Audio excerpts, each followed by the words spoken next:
Sometimes marriages don't last. Ray learns to work therapy into his day job, and what happens in season 6 doesn't always stay in season 6. Stay tuned for Ray Donovan. I'm Maria Menounos, and you're tuned in to AfterBuzz TV, the ESPN of TV talk. Now, AfterBuzz.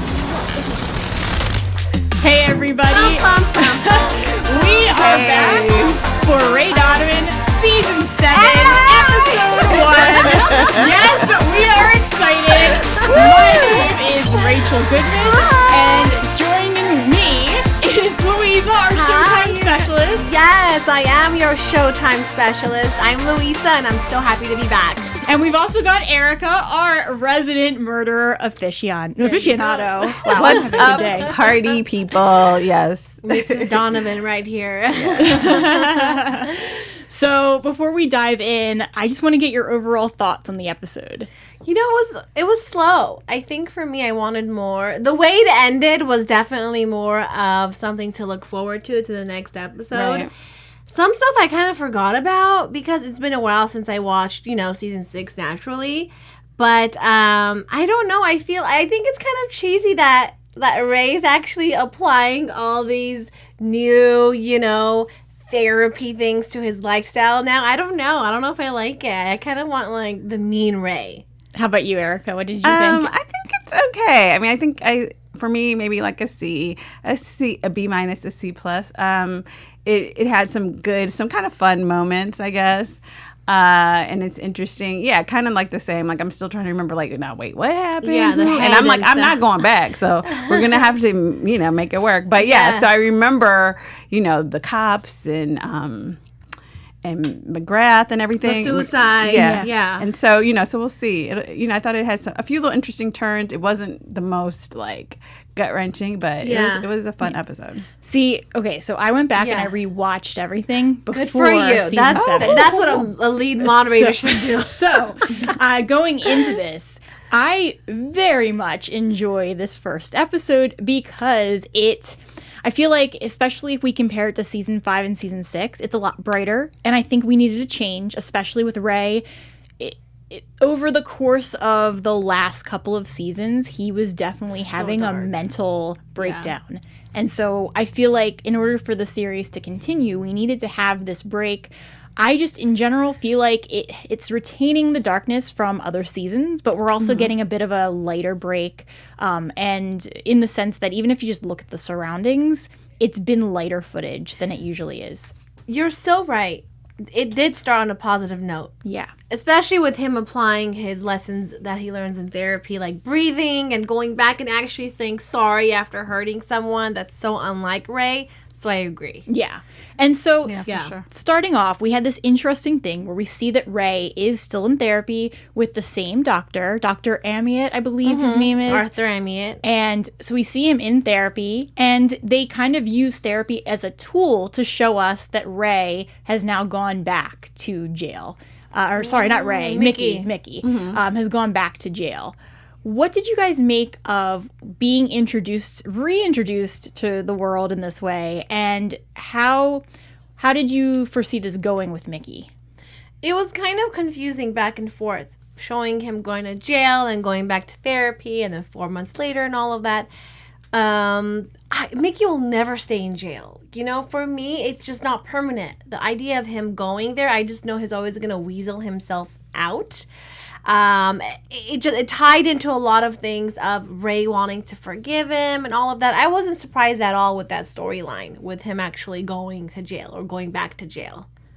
Erika, how did you make it? Yeah, I really liked it. It was a really interesting kind of how they did with the flashback or flash forward or whatever. Yeah. That was a really interesting way to show us what was going on. And then honestly, I was watching it mostly on my phone. So at first I was like, is Mickey on a boat? And then That's at first I was like, is that because you couldn't? I was like, I couldn't really see his face, and then he had a hat on or whatever. So I was like, wait, is that Mickey? And then when they showed, the head or whatever, so I was like, oh, okay, I got Got it.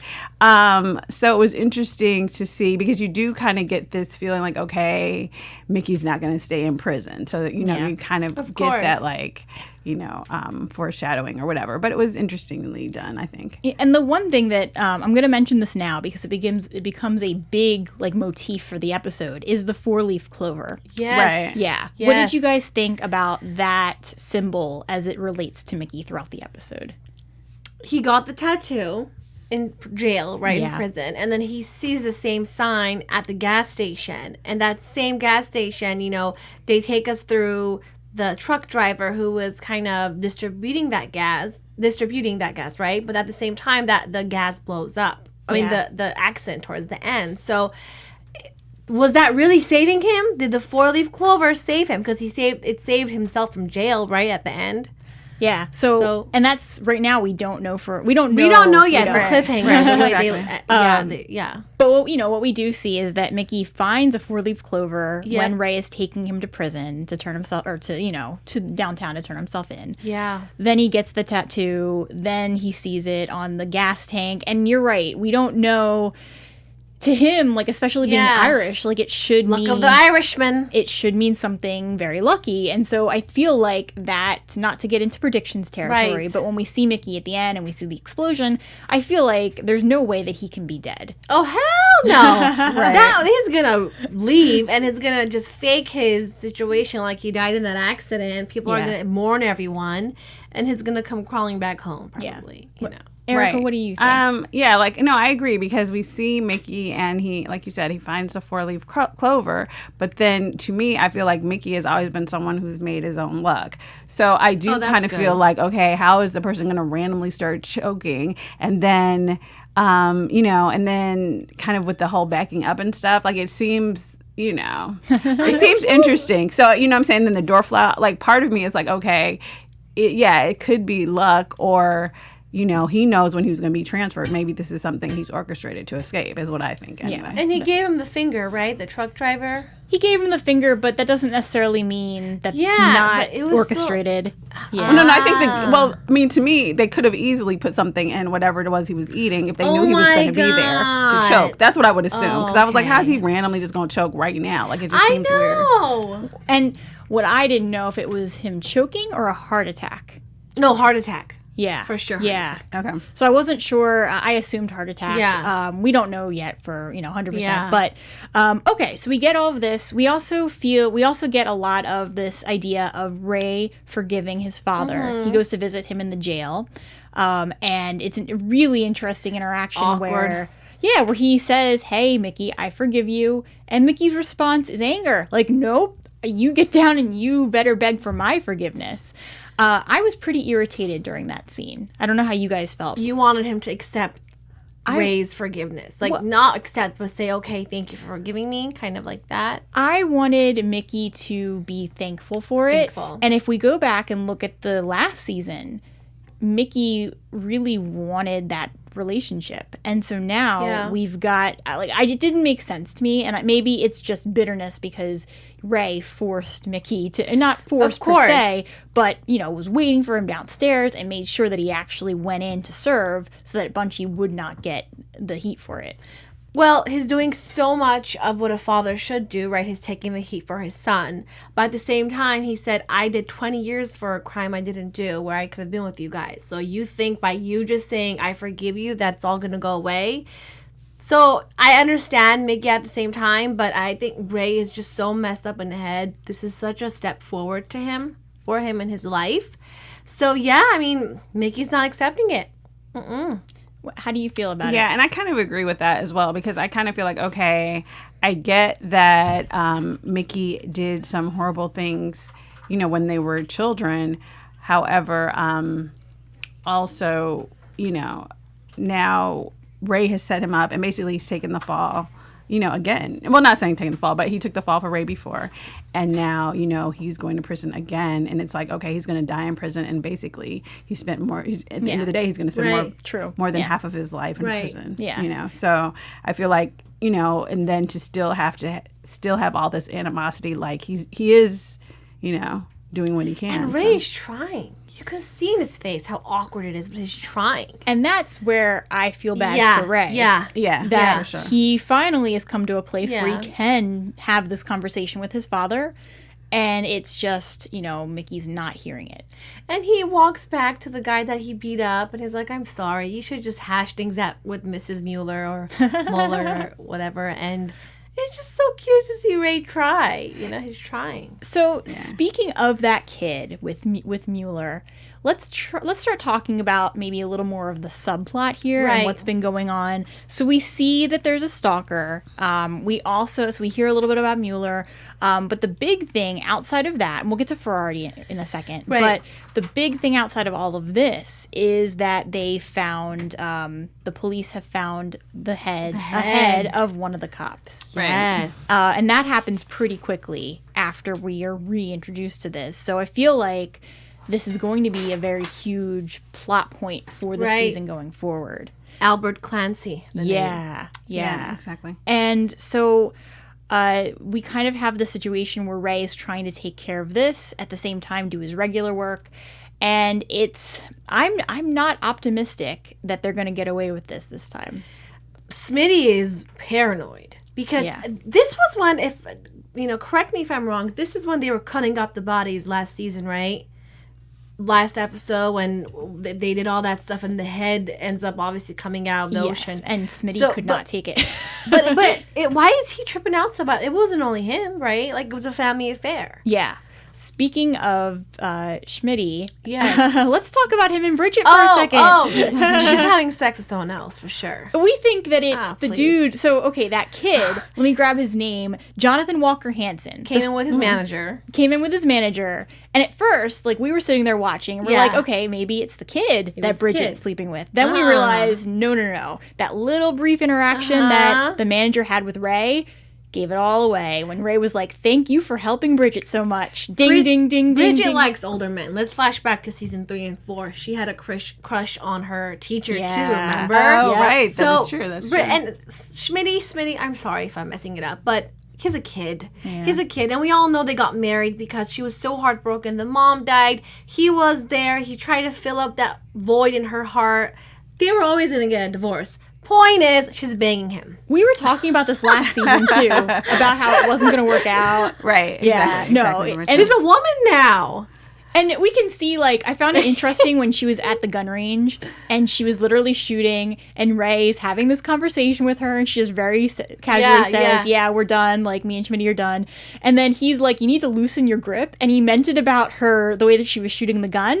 But I felt like it was, a double entendre, I thought that. Yeah, loosen your grip in life in general. And if you like somebody else, you don't have to stay married to anybody. But coming from a fellow cheater. Yeah. That's why I love how he automatically knew. He's like, did you meet someone? Dad knows. And her reaction just gave it away. Yeah. Yeah. It wasn't no. It was like, she's just shooting away. Yeah, so it will be interesting to see how she decides to cut Schmitty loose. Schmitty's a kid. Poor kid. He's a kid. And I feel like from season 6 to 7, we've seen Bridget change. Just the way that we saw her shooting. I instantly was like, okay, she's different now. I know she's been changing, but she's even more different. First of all, look at her wardrobe now. She has a boss blazer suit on. And she reminds me of Lena. Yeah. I don't know if she's going to go towards Lena's footsteps. Because Lena is just amazing. Holds everything together with Ray. But we are looking at her as a woman now. A boss woman who is, a family business where she tries to contribute to Ray's life somehow. So she's not a little girl anymore. And I think that's why the wardrobe stylist really definitely wanted us to see that too. Yeah. There's no sweats. There's no sweaters. It's like blazers. Whereas Schmitty, I feel like he literally acts the same and there was no real change from the last time we saw him. The fact that he even said, thanks, Dad. That was man up. Calm down, breathe. Well, I thought that was really cute because Ray was looking like, I'm not your dad. And she's about to leave you. Yeah. How long do we have to keep this? She's going to leave and go get some proper D. Exactly. He was definitely looking like, how long are we going to keep pretending this? I don't even think that she even realizes what's going on, though. No, he's too innocent and too... I mean, you wouldn't think that he'd be innocent, considering, but he is when it comes to Bridget, but... Right, that's true. I don't see this... I know. Let's talk a little bit about Terry. Yeah. Because we saw him, we saw Bunchy, we saw the Bunchy works for Value Drugs, and that's kind of like right around there we caught up with Terry, who's not doing well. Yeah. So kind of long story short with him, it sounds like, so we went to the pharmacy, ended up, trying to get some kind of medication that would wouldn't fix his problems, but would at least help him. And he runs into Liberty. Yeah. Yeah. The Statue of Liberty. Yeah. Trying to save him. And the interesting thing I found is that... She's pretty. And she seemed like she was into him, but I don't know. Now that we've kind of seen a little bit about what she does, I'm pretty convinced that it was ayahuasca that she had him drink, by the way, which is in the more in the communities that are more about the natural remedies. Some people, I'm not gonna say a lot, some people believe in using this as a way to heal through mental as well as physical. So you drink it and you barf everything out? Is that how it is? So I've never done it. What I had heard is that I've always heard that it makes you hallucinate. I did not know that it made you sick. Wow. But it sounded like everybody else there expected him to be throwing up at first anyway. Because they said, yeah, you better stay by the bathroom. Yeah. But I don't know. Like, it just feels more like cult-like with what he's getting involved with. Maybe she saw something in him. I don't know. At first, I thought she was attracted to him. I still think they're going to hook up for sure. Yeah. Like, I can see in her eyes. But maybe at this whole, meeting that they do every week is going to start being monetized. Like, they're going to charge him money to join. So maybe that's why. That's the only way. Because then she came out of nowhere. Like, she was totally listening to his conversation. Yeah, it is kind of creepy. Yeah, it was creepy. Yeah, it is. Although, I don't know. I mean, I feel like Terry always gets women. Like, I think pretty consistently. Yeah, man, he's a baller. Yeah, like he always kind of has someone and is sort of kind of surprised by it or whatever. Sad pieces. But yeah, so I definitely feel like there's a romantic interest there. I don't think I really got that. I haven't gotten, I guess, that vibe necessarily that it's going to be something so like kooky or crazy or, kind of dark. I kind of feel like, okay, maybe this will be a chance for him to kind of change and, work through some of his issues in a more natural, holistic way. And it might be interesting to see. Yeah, absolutely. Yeah. I hope that it doesn't go too... Like, when she was saying, oh, yeah, throw up your demons, I felt like that. And just from seeing the previews, too, for next week, I'm worried that it's going to not be the best. Maybe she wants some information out of him about something. Like because some kind of private detective. She that could be true, too. Yeah, could definitely be. So, okay, we have everything going with Terry, Mickey, Ray. The other thing that we start to see is Ed Ferrari comes back into the picture. Yep. Which is pretty... I mean, we knew that he was going to take the place of, last season as, like, the big, boss over Ray. Of Sam. Yeah, kind of, yeah. Right. And so he kind of comes back in, and we get the sense that there's this new guy named Keven on the block, and that there's some kind of deal. Right. What did you guys make of the deal and what we saw, too? So we see that he's living a double life. Yeah. He goes to a hotel, has, intercourse with a man and all of that. So, of course, to blackmail him, Lena and Ray did what they did. But I don't understand, is this someone that Ferrari wants to get rid of? Is this a co-candidate to him? Because I was kind of confused. He wasn't represented in any way for me to understand what he does. Because he literally said... to basically get rid of him. Okay. Kill the... no, that wasn't Ferrari. That was Stu. a stalker. Right, yeah. That was a stalker. Stu later... Stu said take out the bat, but he said that right after we met Keven. So I don't know if it's somehow connected to that. To me, that was a little unclear, because it happened back to back. It was unclear. We're talking about Sullivan, right? Yeah. Okay, so where does Sullivan fit into this picture? Who is he to Ed? Is he a co-candidate? Is he someone running in the game? Yeah, and that's a good question. I don't know. Do our fans know? Is the chat popping, you guys? If we, I know. Tell us. Let us know. I think they kind of left sort of these sort of subplots kind of open at this point. Excuse me. At this point, so I think it'll be interesting to see kind of how they interchange with what he's doing with his family. So, I think right now, it's interesting, sort of like the blackmailing and how they're kind of the moves that they're making. And it'll be interesting to see how they apply them because I guess at this point we don't really know. So the last thing then to really talk about is outside of all of this, going back to the cops, because we meet Detective Perry, who's handling the case, right, and is in charge. She discovers that it was a 9mm gun. Yep. They find out it's a Taurus. And then Ray immediately goes to Sandy, grabs the gun they used to kill the cops, and is going to go and obviously meet up with Mickey to get the prints. Right? Yeah, because Mickey's in jail anyway, so what does it matter? So smart. But obviously he doesn't make it. But in the interim, we have Detective Perry, who literally confronts Ray. And I feel like, last season we got a lot of bad cops.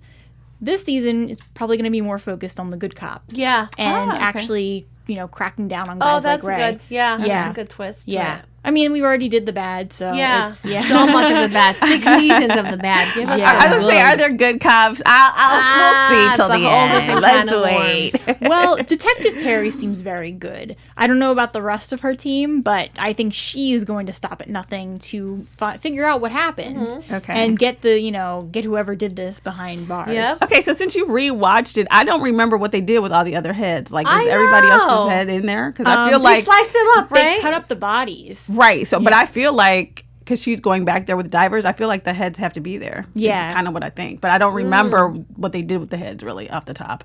But I'll check by next week. But I feel like when she goes back with the divers, she's going to find the other heads is what I would think. I would assume. When I rewatched, I don't know that they actually made it clear. I'm going to go back and try to figure it out. I'm going to go back and check we myself have a lot of because questions. I have questions. Because I feel like they're laying it because, why else is she going to go there with divers and continue to look? And I don't, and I kind of wanted Ray to discuss that when Lena was like, oh, they found the head or whatever. Right. Because I was like, well, because part of it, I think, if we go back and look at the early episodes, who was responsible for getting rid of the head? Like, that person is screwed up probably now. So it'll be interesting to see, like, was it Daryl? Who was it? Because I know we see them digging and doing all this stuff in the backyard and dismembering and stuff. So it's like, who, was it Bunchy? Who was responsible for the heads? We do see Daryl for a split second. Oh, yeah, we do. We miss you. We love you, Pooch. Yes, we do, for sure. So cute.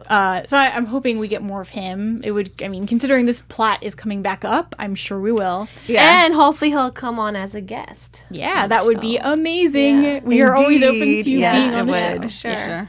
Okay, so Perry is kind of on her way to figuring this out. She will probably find more when she goes back and does the dredge, as she called it. Of course.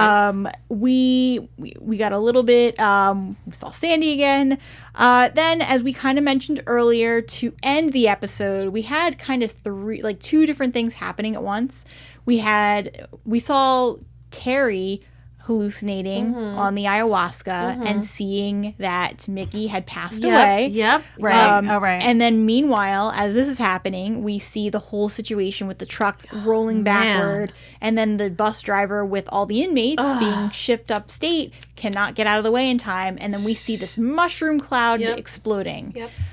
Okay, so, and I loved that moment, how they handled it. I love when they do things like this, where it's kind of like a montage where they intersperse different elements happening, and that we get the foreshadowing of what we might see next episode with Terry seeing Mickey on his deathbed. And then Ray's waiting for him in prison until so he can see his dad.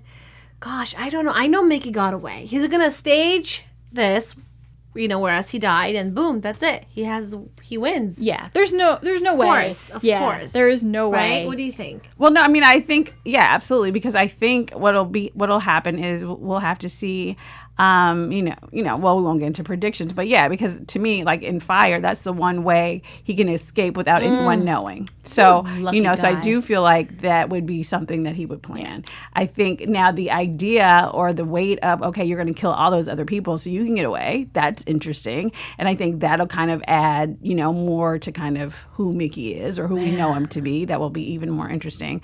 So I'm still kind of, because I feel like that guy gave him a tattoo, right? But then he was like, I don't know, like when he said to him about, you have these talents, maybe there's another talent. You know what I'm saying? Maybe there's something else why, because like a tattoo, I mean, that is a good talent, but, it's not all of that. So maybe it has something to do, but maybe it has something to do with the fire or getting out or picking locks or whatever the situation is.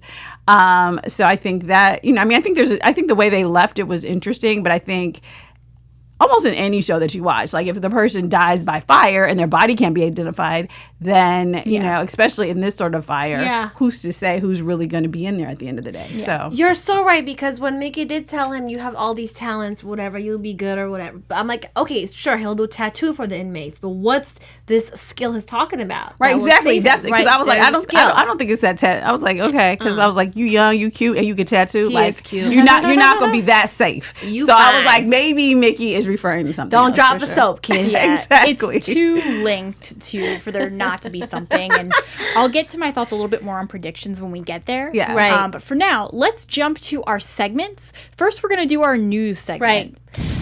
Yes, but before we do that, I just do want to add that we want to just say thank you to our AfterBuzzers today, because without you, we won't be here talking, chatting, collaborating. If you're on YouTube, please subscribe. If you're on iTunes, give us a 5-star. And we are a buffet of TV shows. You can go on there. We cater to everyone, all types of shows. And a special shout out to Maria and Keven for creating this amazing platform for us.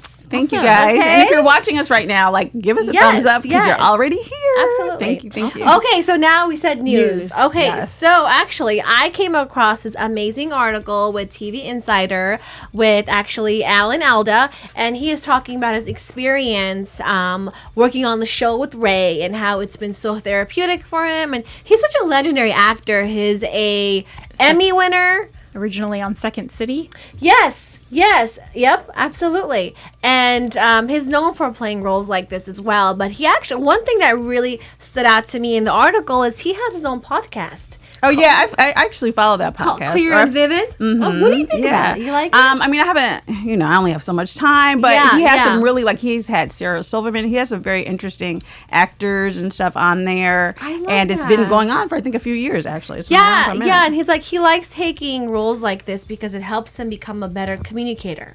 And it makes him more relatable to people. And that's what his podcast is all about. So the link is on tvinsider.com, so check that out and let us know what you think. I love always reading about actors and what they do and how they actually take on roles in a personal way. But that's it for now as far as news. And then let's see, I found an article in Deadline, actually. So the filming has started underway for a new film called Deep Water, which is the first movie from Indecent Proposal and Fatal Attraction director Adrian. I know, I love both of those movies. And then Adrian Lin and basically Dash Mihok, who plays Bunchy. He is actually one of the leads in that film. Wow. So along with Lil Rel, which is someone I know from Chicago, and some other really great people. So that film looks like it's going to be a hot, great film. And Bunchy, get your acting on. Bunchy, here's the thing. I love Indecent Proposal. Demi Moore, Robert Redford, just that movie's so hot and spicy, and it's just so I love Fatal Attraction. So yes, it's all in. And Woody Harrelson. Yes. Oh, yeah. They're all amazing. Boom. Yes. Amazing. Yeah. Thank you for that. Thank you. No worries. All right. And for our second to last segment, we're going to go through our favorite moments of tonight's episode. That is very happy. Thank you. Erika, would you like to start? I think for me, my favorite episodes my favorite moments were, one, I kind of liked when Mickey was like, no, you need to be on your knees thanking me. Because like, I done been to jail and I took the rap for you, and then when I got out, you treated me like nothing and set me up for something, so now I'm going back to jail to to make sure Bungie is okay, but you all are the ones responsible for killing the cops and stuff. So I liked that scene, and I actually really did like the scene with I thought it was kind of light and fun, the scene with Sandy when he came in there and she's like, oh, you're disturbing me, with a 9-inch with a 9-inch dildo. Yes, he's like, I was busy, I couldn't come to the door right away. So I loved both of those moments for different reasons. Oh my, that's good pipe. Exactly, right? So God, this is TMI. So my favorite part was his therapy session, Ray's therapy really session nice. with Dr. Arthur, because he's so gentle with him, and I think he said this one liner which I loved. He said, do such a small step that it's not risky. So you take a small step, but it doesn't risk anything too much. And he said, what can you change about yourself that will make your dad's visits more uncomfortable for you? So I love their rapport. I like how he's listening to him, and it's just overall so cute to see Ray in a positive light. Yeah, absolutely. I agree. I loved the moment with Jonathan Walker Hansen where he was talking to Ray, and then all of a sudden it was like, first he's like, well, she's gonna sue me for money, and like she wants, or not sue me, she's gonna basically blackmail me for money because she has these pictures. And Ray's like, well, how old are you? 17. And then as soon as Ray started going on about statutory rape and how Ray didn't need to do anything, this kid was like, she raped me? Okay, cool, right on, thanks, dude. And then Ray was like, well, no, but okay. And like nobody could control him, including the manager. Was really He's funny, like, I'm a victim now. Okay, here's the thing. What if that woman holds on to the pictures when he's 18? Oh, but it happened when he was 17. Exactly. Right. Although I feel like when the manager was like, he keeps doing this or whatever, I feel like doing what? So I feel like at the end of the day, that kid is probably doing something way more, because people always tell Ray one thing and then he gets there and they've done something else crazy. Yeah. So I kind of feel like he might be doing something to the women or something. I don't know. I feel like the kid might be crazier than he appears, actually. So let's jump Let's jump to our predictions, because I think we all have a lot to say about Yeah. this. AfterBuzz TV predictions. Erica, you were saying? Okay. Well, so I think, on the side story note, I do feel like that kid, because the manager was like, he keeps doing this. So is he having sex with older women? Like, what is he referring to? So I think he might actually be doing something to the women outside of them just blackmailing him. Like, maybe he's sadistic. I don't know. Because there's something off about that kid to me anyway. So I feel like, so that was one thing. And so, you guys, all right. So this is a big prediction. I feel like, I don't know if he's going to take the fall, but I feel like, and maybe I say this every season or last season, but I definitely feel like they're going to kill Schmitty this season. Because every time we see Schmitty, he's like scared. And everybody's kind of looking at him like, how scared are you? And so to me, like Lena, Ray, and then now that Bridget is like, I'm done. I don't really need him or whatever. I'm, hooking up with someone else. I feel like if they think he's going to talk or he gets too scared, and he's always, because to me, every scene he was in this episode, he was like, I'm scared, I'm scared, I'm scared, I'm scared. And that's like, even if you are scared, if you keep saying that around your fellow co-conspirators, then you usually do end up dead. So I feel like, I think to add on to that, they have to take care of Schmitty. He is a liability, and he's irritating me. So just if you could shoot him in the head for that, because he just whines and stuff. He's kind of like, it's so sad. I'm happy he's healthy now, cancer free. It's like,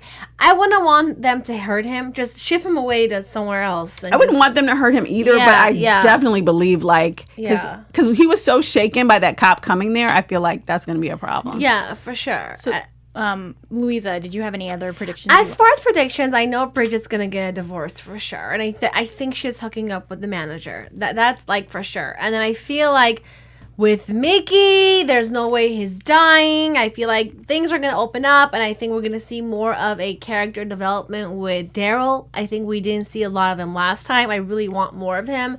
And as far as we're gonna see Sam Winslow come back for sure, and all these old kind of important characters. But as far as Terry's gonna hook up with Liberty. So Sam. Oh, Sam is, Winslow. She's coming back. Dead. What is she? She is dead. Did I forget? Oh, right. No, she's not. Yeah, she's dead. He killed her. They implied it at the end of season 6. What if she comes back? Well, then we're gonna have a spirit on our hands. Did we see it though?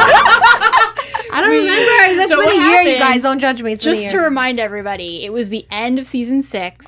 Ray goes up to the apartment with black gloves. She looks like, but Hangs her. Ray, we can figure this out, and then she's dead. Like he kills her. Yeah. That's it. Well, let's wait on that a bit. Because that was the one. Did he hang her or something? I think he hung her. Yeah. It was implied that he hung her. Yeah. So, yeah. as far as predictions go, I am going to go against the grain and say that Mickey is actually dead. I don't want him to be. It's probably not true, but I'm going to just take the devil's advocate and say that there's no way he survived that. Yeah. And also, when we looked at the previews, it went by fast, but I thought that we saw ashes. Now, Right, and that was exactly my point. You have no idea whose ashes those are. Yeah, That's true. why. That's why I was like. That's what really made me think he wasn't dead. Because I was Mickey's not like, dead. because I was like, yeah, because of the fire, they're not going to be able to identify, like, are his bones, is what was going on with his teeth? I mean, now they have to they can't identify the people. So, but I agree with you. I think it'll be interesting to see what happened because there should be a body count. So that's, that'll be helpful. Mickey ain't dead. Mickey, you guys are probably right, but I'm just going to stick with what I'm saying. Mickey. Yeah. Then the other thing is that, obviously, I feel like I agree with you, Erica. They're going to kill Schmitty off. Yeah. It just has to happen. But, all right. Did you guys have any other final comments before we wrap for the day? No, I think we're Okay. pretty good. I think that's it. All right. Well, Erica, where can everybody find you? All right, you guys. My name is Erika Edwards, and you can follow me on all of my social media at Erika. That's ERIKA, D as in door, Edwards. And Louisa? I'm your girl, Louiza Sharamatyan. You can find me on Instagram at Louiza Sharamatyan and on Twitter at Lou Sharamatyan. And I'm Rachel Goodman. You can find me on Twitter at Rach Goodman or on my author Instagram at Rachel Radner Author. If you like The Man in the High Castle, I'm on the AfterBuzz show coming up next. So be sure to tune into that if you like that show. Otherwise, we will see you next week. Thanks for tuning in, everybody. Our founder, Keven Undergaro, and me, Maria Menounos, would like to thank you for tuning in to AfterBuzz TV. Remember, we're not just the first, we're the biggest in the world, and we're the only destination for all your favorite TV shows. Whatever you crave, we've got it. So go to AfterBuzzTV.com and check out our lineup. Buzz you later. The views expressed herein are those of the hosts only and do not necessarily reflect the views of AfterBuzz TV or its owners or principals.